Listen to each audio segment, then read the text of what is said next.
ওই আইনে বলা আছে যে 5 বছর নতুন করে ওয়াফ করতে পারবেন না, ওয়াফ করার রাস্তা প্রায় বন্ধ করে দিয়েছে। বলে যে 5 বছর আপনি প্র্যাকটিসিং ইসলামের মধ্যে থাকতে হবে, তাহলে আপনি অফ করতে পারবেন। তেমন প্র্যাকটিসিং ইসলামের কিন্তু সংজ্ঞাও দিয়ে দেয়নি। আচ্ছা বলেন, অনুশীলনের ইসলাম, ইসলামের মধ্যে এই ধরনের মানে আপনি 5 বছর ধরে 5 ওয়াক্ত নামাজ পড়বেন, রোজা রাখবেন, একটা অসত্য কথা বলতে পারবেন না, অন্যায় করতে পারবেন না, মানে টোটালটাই একটা বুজুর্গ আল্লাহর ওলিরা যেরকম ভাবে জীবন যাপন করে আপনাকে আমাকে সেই রকম ভাবে করতে হবে, তাহলে আপনি অফ করতে পারবেন, নাহলে পারবেন না।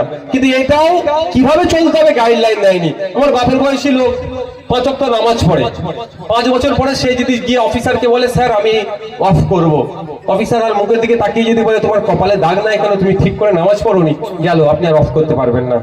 কেন বলে দেয়নি তো, প্র্যাকটিসিং ইসলামের সংজ্ঞাও দেয়নি।